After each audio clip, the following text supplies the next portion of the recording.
Hey everybody, what's going on? Alan here. Welcome to the Gibson Garage Speed Shop YouTube channel. In this one, we're working on my son's Jetta, his AJ, and his 04 1.8T wagon, obviously. We're going to be installing a boost gauge in this one. Yeah. Just so we can know. Obviously, we're just curious. It doesn't affect performance, installing a boost gauge, but it's nice to know what's going on and how much it's producing at any given moment. So, and it kind of looks cool to have a gauge. So we're starting by removing the console housing, which is just a couple screws up front and then a couple screws, down below. Both sides. And then the top should come off. Is it coming off? Yeah. It's got the leather. Oh, is it? It's hooked, huh? Yeah. Okay. Well, maybe get some tape and tape it up out of the way. Oh, that's got to come off. Yeah, we have to get rid of this. So, and I don't think we're gonna be able to keep this because it's like melted. I don't even know. All right, so it looks like there's these tabs on the edge that are holding that bar, holding in a bar that is holding in the fabric. That's what it feels like. You can see it moving around separately from the plastic. I think those are gonna have to be like clipped off. Oh wait, no, I'm pushing them through. Are they just pushing through? Okay, nice. Maybe. I might be breaking it, but... It looks like it's pushing through. Hey, they just pushed through. There's a slightly broken one. Boom, there you go. Nice. Okay, that was easy. This car came from Santa Cruz. It was a college chick. Every square centimeter of this thing has sand in every crevice. He's trying to get this in now. It is different, it's shorter. So it doesn't even have this stepped area here. It stops like right here. Now let's set it up side by side. So yeah, it stops before it even gets. Okay, so after realizing that there's no screw holes either, check this out. That's just supposed to sit over. Boop. And it's even got a little lip in here, perfectly shaped to this. So put it back together. Good thing we didn't break nothing. That should pop all back in, hopefully. Yeah. All right, we'll put it back together. Let's see what it looks like. All right, so while he's tightening that back up, we'll do a quick walk around of the vehicle. We just got done putting in 4 door speakers from Scar Audio. Nothing too crazy. And tweeters. And 4 tweeters in all 4 doors. Custom made, maybe. So there's 2 different types. I'd like to point this out of speaker grills here. There's a metal one and doesn't have a honeycomb pattern. There's plastic one like this one and it does have a honeycomb pattern kind of behind it. I don't know if you can see it in the camera. I can see it over But there's a large honeycomb pattern. And anyway, it's a lot easier than working with the metal one. We found out because we were messing with both. We grabbed a couple from the junkyard. But yeah, these are some tweeters, and this thing sounds amazing. And then he's got a couple subs in back, a couple of 10-inch Scar Audios. You got that tightened up? Yeah. Set that on there. What's that look like?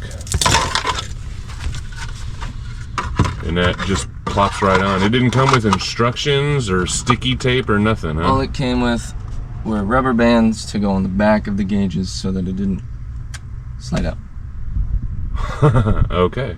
We should probably, how are we gonna make that stick? I don't know. The sticky tape will make it bulge out. We could screw it. Self-tappers. That's terrible looking. Don't ever say that again. And some more things he's done since he's had it. He's got the Mishimoto knob here. A weighted knob. Feels really nice. And kind of a universal boot. We haven't really figured out a way how to hook that up. It's kind of really thick around the seam and too large of a hole, but the boot had to be replaced because it was just deteriorated and flaking. And there's the other tweeter on this side. All right, and then of course the rims. Some 16-inch Inkies. They're 18s. Oh, these are 18s? Yeah. Oh, I'm retarded.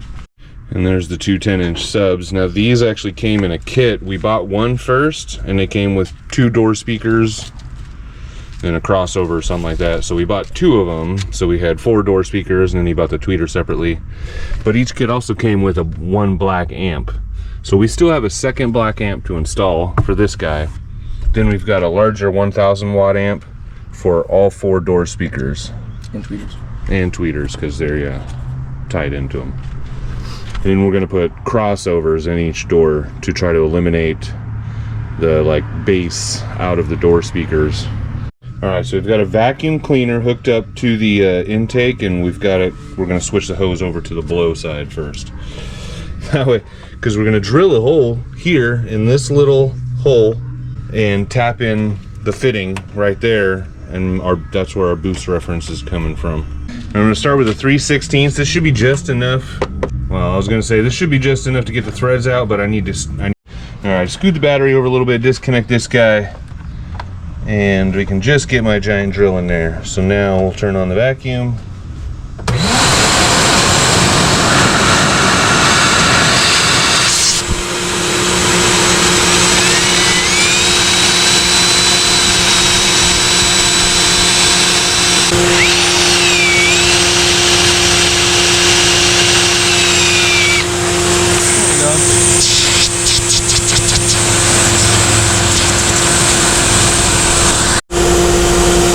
Okay, now we moved up to a 1/4 inch bit.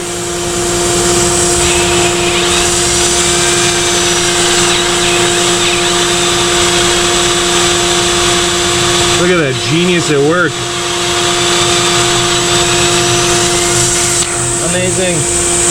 And now we're moving up to 5/16.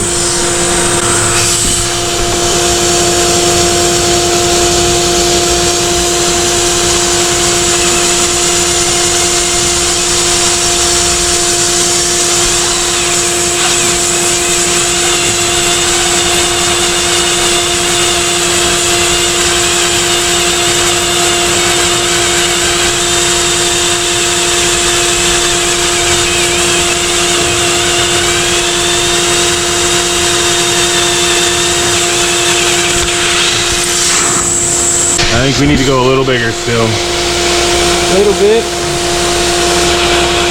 Yeah, because we're not even to the part where we start cutting yet. Yeah. We had to remove the battery for more room. So we're going for the 3/8 now. Oh, thank God.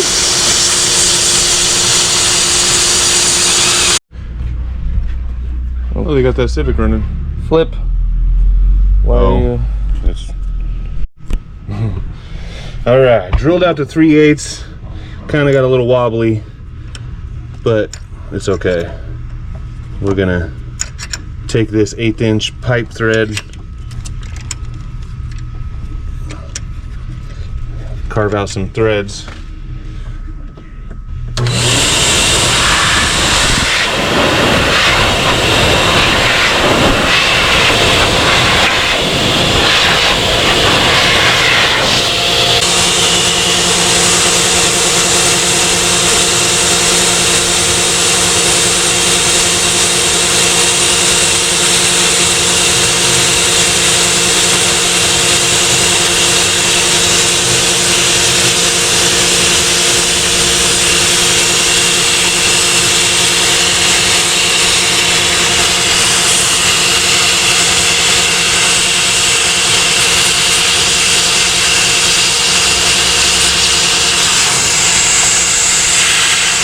All right, got a 3/8 or it's an 1/8 inch NPT wrapped in some tape,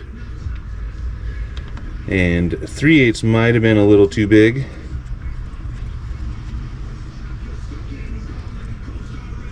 I'll put some more tape on that.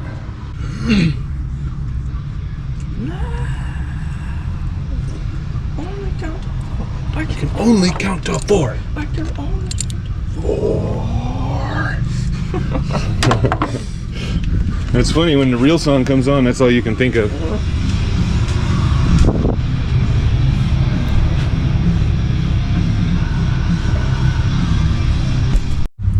Okay, give this just a little cinch.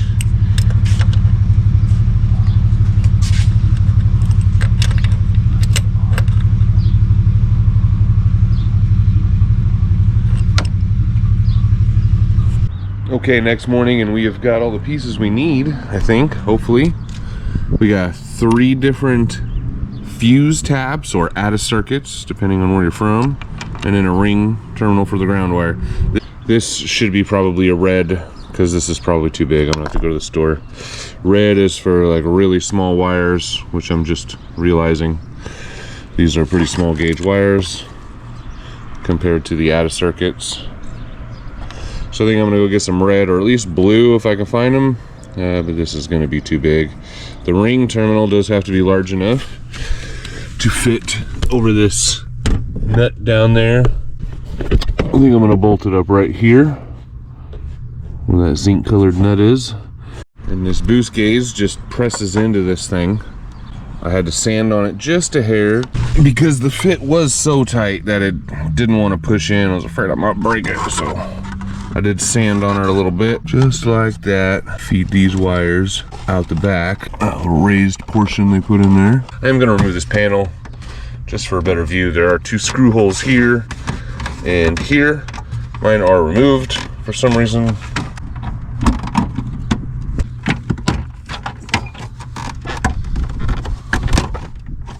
This side piece has to be popped off first because it goes through holes on this guy.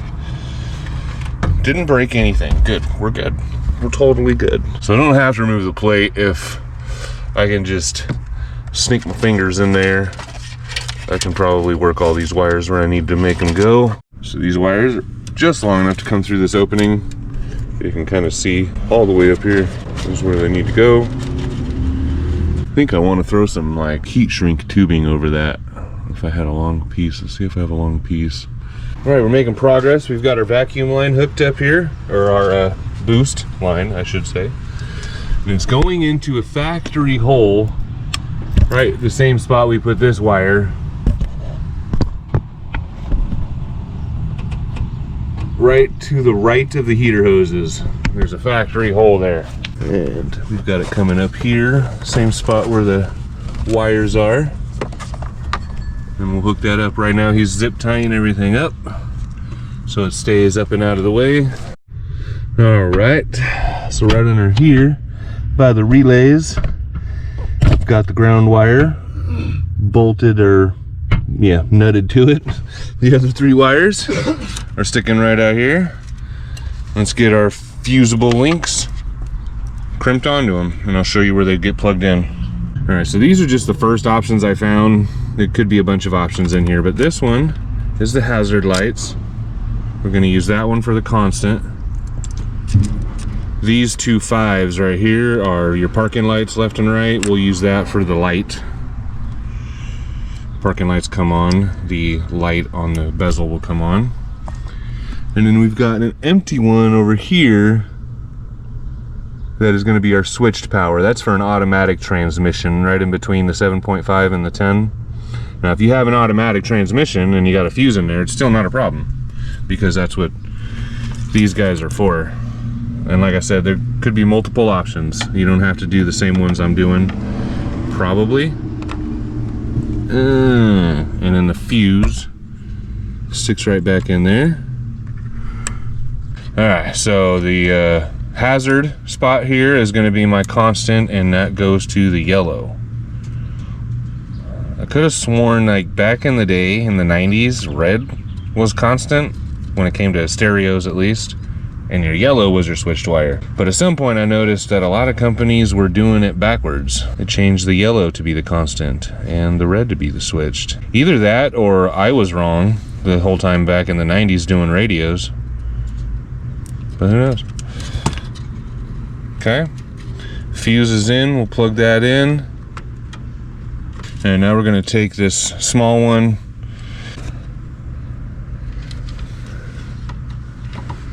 Okay, so that was red, which means switched, which means this transmission went up here, but I gotta throw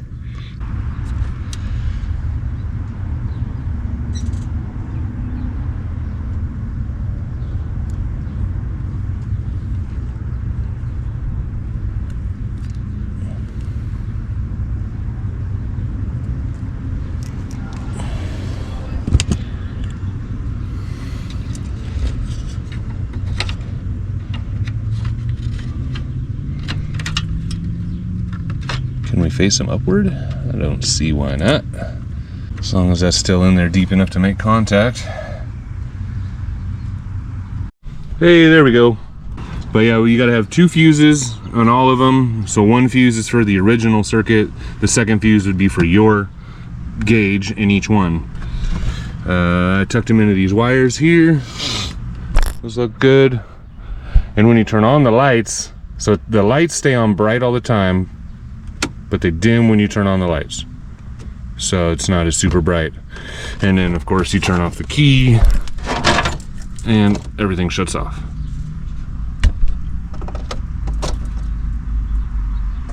Blinky blinky. Now we've got to put all this back together. I had to take this apart because we dropped a nut back behind the panel for the ground wire, so don't do that or you'll have to take it apart too. We've got to figure that out though. Flipped. Right, with this finally buttoned up, this guy will slide on.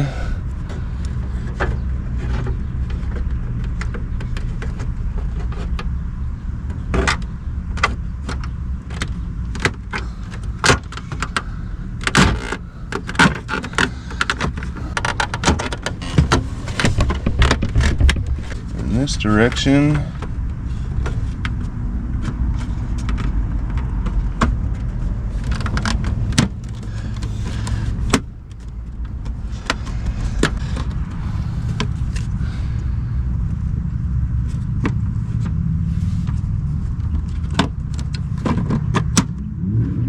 Well, it is hot, fellas. It's hot. Summer is here. That's gonna do it for this video, but don't go away. Hold on. We're gonna show some shots of the boost gauge working, hopefully.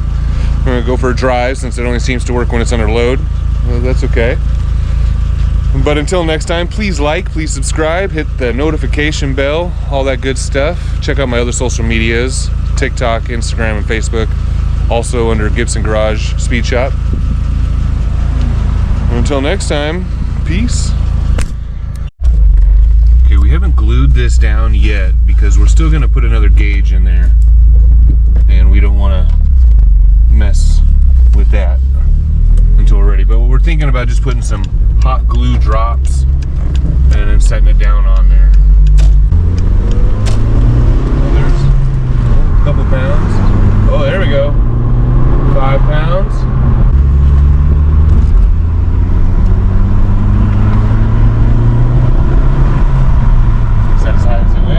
Higher RPMs. I want to see almost 5. There's a car in front of me. Go for it. Just second gear. Revving it out. 5,000. Alright, we got, what was that? That looked like almost 8. I wasn't watching. Oh, okay. We'll look back on the video. Here, revved out. Red limiter.